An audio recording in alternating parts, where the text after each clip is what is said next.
12 anos de dor escondida, sem cor, sem brilho, sem vida, carregava vergonha e tristeza, na exclusão da cruel aspereza.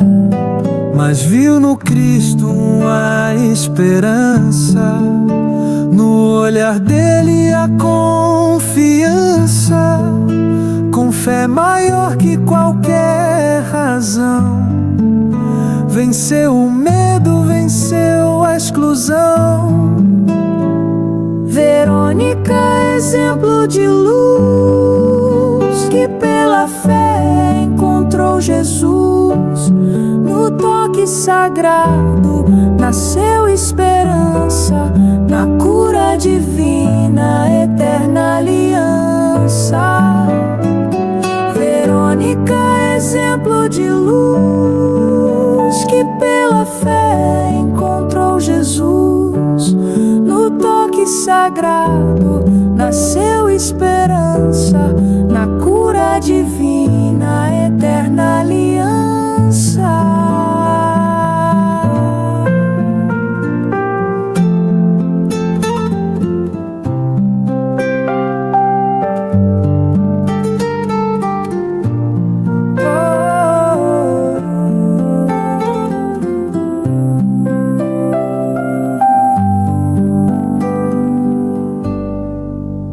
Hoje também a dor nos consome. Quantos padecem sem voz, sem nome? Quantos caídos pedem guarida, na solidão que fere a vida. Mas o Senhor caminha ao nosso lado, ergue o fraco, cura o cansado. Quem toca nele com fé verdadeira transforma a vida inteira. Verônica, exemplo de luz, que pela fé encontrou Jesus. No toque sagrado nasceu esperança, na cura divina, eterna aliança. Verônica, exemplo de luz, que pela fé encontrou Jesus.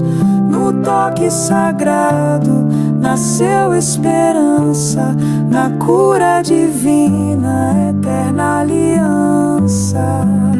E a lição se renova no agora, a fé nos ergue e a paz restaura. Pois quem em Cristo busca guarida, encontra força para além desta vida.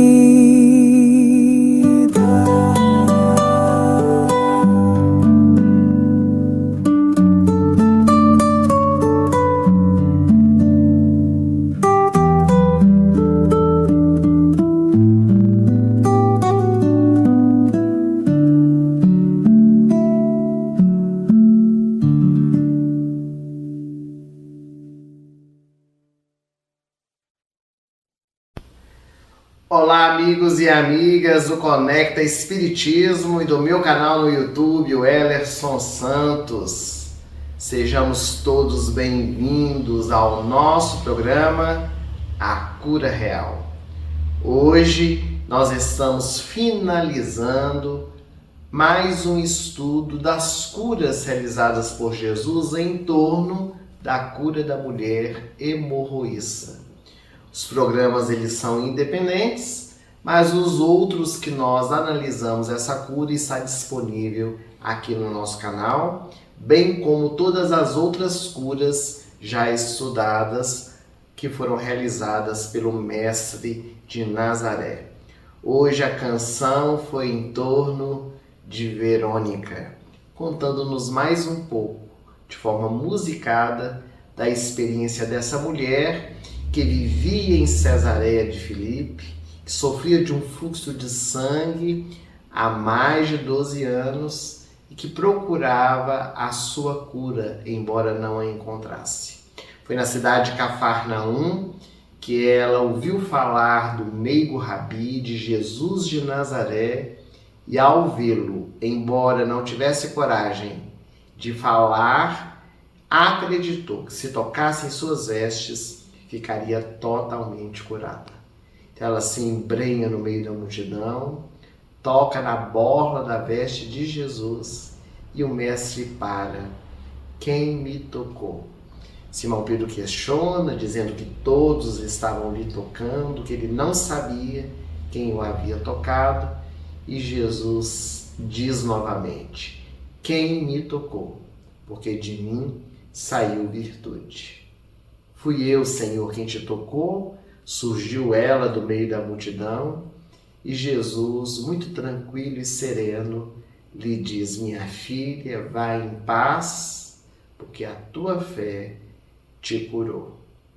Aqui Jesus, na cura realizada, ele exalta a fé da mulher hemorroíça, a sua confiança, a sua certeza, a sua perseverança na busca incessante da verdadeira cura.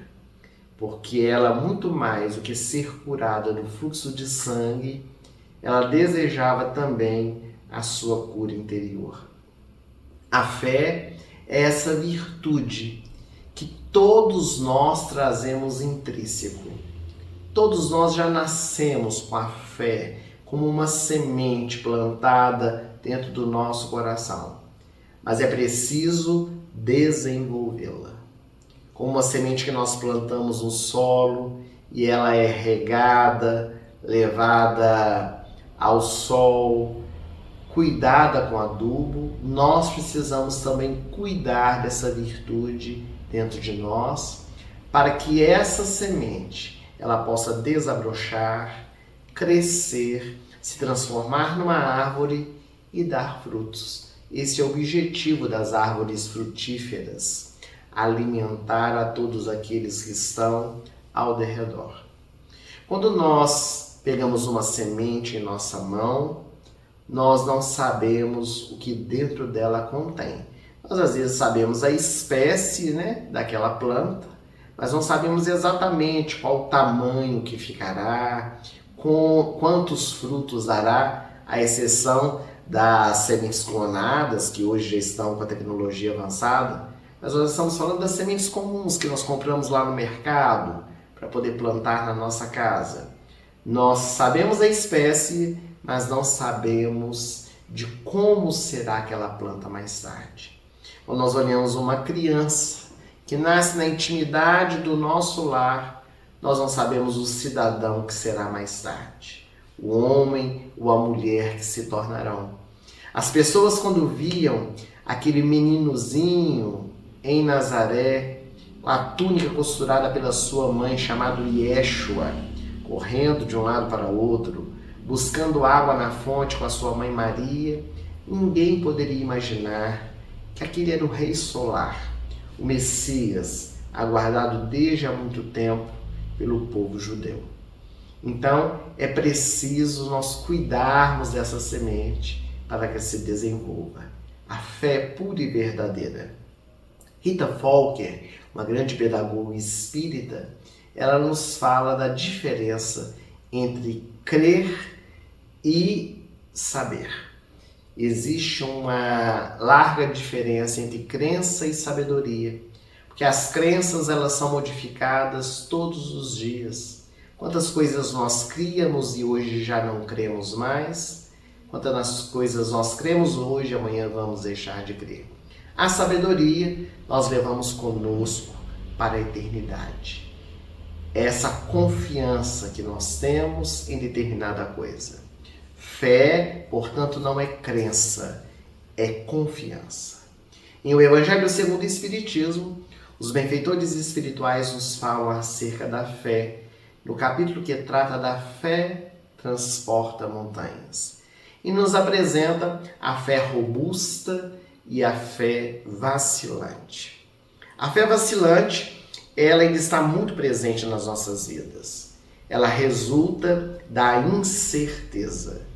quando nós ficamos em dúvida daquilo que nos acontece. É muito comum nós dizermos assim: eu acredito em Deus, eu tenho fé.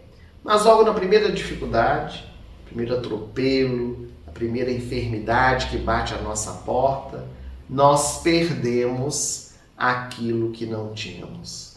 Na verdade, não estava solidificado dentro de nós aquela virtude, não havia raízes profundas. Porque todos nós, às vezes, temos muitas teorias, mas na hora da prova, na hora de realmente demonstrar aquilo que nós já sabemos, nós fraquejamos. Então é preciso nós desenvolvermos a fé robusta, aquela que faz com que sigamos perseverantes, aquela que busca encontrar respostas em tudo que nos acontece, sabendo que há uma razão de ser, que não cai uma folha de árvore sem que Deus o queira. E a história do povo hebreu é uma história marcada de muita fé, porque o povo hebreu tinha diversas dificuldades, muitos problemas, muitas coisas a serem modificadas. Na cura da mulher hemorroísta nós vimos quantos preconceitos tinha o povo judeu, mas eles eram um povo que tinha uma fé inabalável. Eles acreditavam em Deus, embora todas as adversidades. Nós temos uma ideia, quando nós lemos as páginas, principalmente no Antigo Testamento, nós vamos perceber, esse povo ficou escravizado durante 400 anos pelos egípcios. Foram diversas gerações e eles se mantiveram de pé, continuaram acreditando que em qualquer momento iria surgir um enviado de Deus que pudesse libertá-los, como de fato ocorreu com a chegada de Moisés. Moisés os libertou da escravidão e eles vão para o deserto procurar a terra prometida.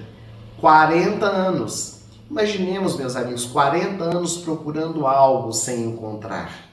Eles mantiveram a sua fé, a certeza que Deus estava à frente, que eles iriam encontrar aquela terra onde emanava leite e mel. E mais tarde nós vamos encontrar o povo mantendo a sua fé, mesmo quando as profecias estavam esquecidas. As profecias que falavam da chegada do Messias, do Libertador, numa época em que Israel já estava dominada sobre o Império Romano. Então o povo manteve-se de pé com a fé que possuía. E com a mulher hemorroísta, isso não foi diferente. Ela é um exemplo de fé robusta. Ela acreditou, buscou, tocou. Ela não tinha uma fé condicional, favorável apenas a uma situação. Ela tinha a fé viva e sã, de tal forma que conseguiu ter de Jesus as suas emanações fluídicas, retirar dele as suas virtudes, o seu magnetismo, para que ficasse totalmente curada dos seus males, a ponto de Jesus sentir, parar a marcha e perguntar: quem me tocou? Porque de mim saiu virtude. E a exalta, quando diante da multidão, ele diz que a fé dela que a havia curado. Vá em paz. No entanto, meus amigos, segundo narram os benfeitores espirituais, e especialmente a benfeitora Amélia Rodrigues, pelas mãos de Divaldo Franco, a mulher hemorroísta, curada por Jesus, ele a convoca para retornar à sua cidade indo em paz. Ela volta, feliz, alegre, curada, narra para a sua família, para os seus amigos, dezenas de vezes a mesma história. Todos queriam saber como havia se dado a cura, 12 anos sofrendo, agora estava liberta do seu mal. Mas embora tudo isso acontecendo na sua vida, isso lhe trouxe muita felicidade, ela sentia ainda um vazio existencial. Parece que lhe faltava alguma coisa. E uma estranha saudade de Jesus aportou o seu coração. De tal forma que ela decidiu ir procurar Jesus, tornando-se uma das suas seguidoras. Ela bebeu da fonte inesgotável de amor e de sabedoria, que era as boas novas de alegria, o Evangelho de Jesus. Estava tão firmemente ao lado do meigo Rabi, que nas horas mais difíceis da vida de Jesus aqui na terra, ela estava junto às mulheres piedosas do Evangelho. Naquela sexta-feira fatídica, quando Jesus foi julgado por Pilatos lá no pretório, a multidão soltou Barrabás e pediu a crucificação de Jesus. Eis que o Mestre, carregando a sua pesada cruz pelas suas estreitas de Jerusalém, em direção ao Monte Gólgota, já havia recebido as chicotadas de soldados romanos, o corpo marcado de sangue e de pus. Ele, com dificuldade caminhando, precisou inclusive do auxílio de um homem chamado Simão o Cirineu, aquele que deu seus ombros para ajudar Jesus a carregar a cruz, porque ele já havia caído por 2 vezes na estrada. Estavam ali ao seu entorno a multidão que gargalhava, que zombava, que dizia: tu és o rei dos judeus, salva-te a ti mesmo. Mas estavam também as mulheres piedosas, aquelas mulheres extraordinárias que, se possível fosse, dariam a sua vida para salvar a vida de Jesus. Maria, mãe, Madalena, Joana de Cusa, Salomé, Marta e Maria, as irmãs de Lázaro, e estava também a mulher hemorroíça, Verônica, que salta das páginas do Evangelho neste instante tão difícil e tão doloroso na vida de Jesus.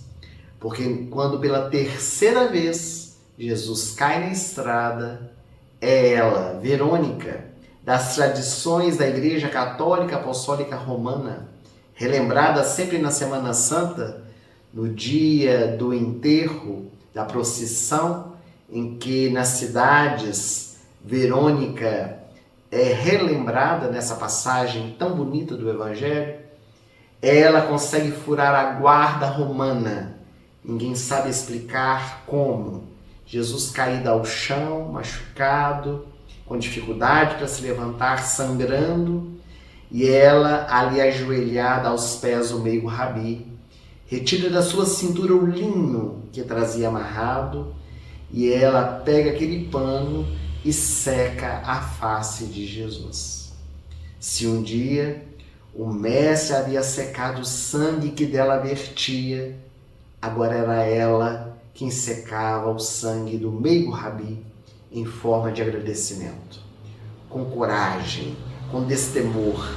Se um dia ela havia se calado diante das suas experiências difíceis, se um dia ela havia se escondido dentro do seu quarto, com medo do que as pessoas falariam a seu respeito por causa da enfermidade que ela trazia, agora, com destemor, ela enfrentou os soldados romanos e estava ali aos pés de Jesus. E para surpresa de Verônica, depois de secar o rosto de Jesus com ternura e com muito carinho, a tal ponto dos olhos do mestre cravarem nos olhos dela e sem palavras lhe agradecer, ela, quando olha para o pano, ali está a face de Jesus.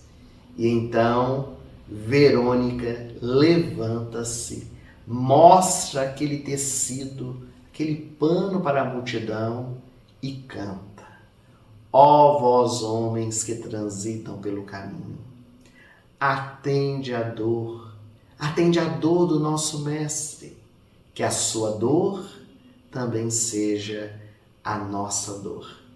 Até que um soldado a retira da presença de Jesus e o Mestre continua a sua marcha até o Monte Gólgota, onde seria crucificado. A vida de Verônica, da mulher hemorroíça, nos fala profundamente ao coração. E a música que hoje abriu o nosso programa, falando a respeito de Verônica, trazem uma de suas estrofes. E a lição se renova no agora. A fé nos ergue, a paz se restaura, pois quem em Cristo busca guarida, encontra força para além dessa vida. Que Ele, o nosso mestre e amigo, possa nos sustentar nas horas mais difíceis da nossa vida e que a nossa fé nos leve adiante para que nós consigamos criar essa conexão e encontrar a nossa verdadeira cura.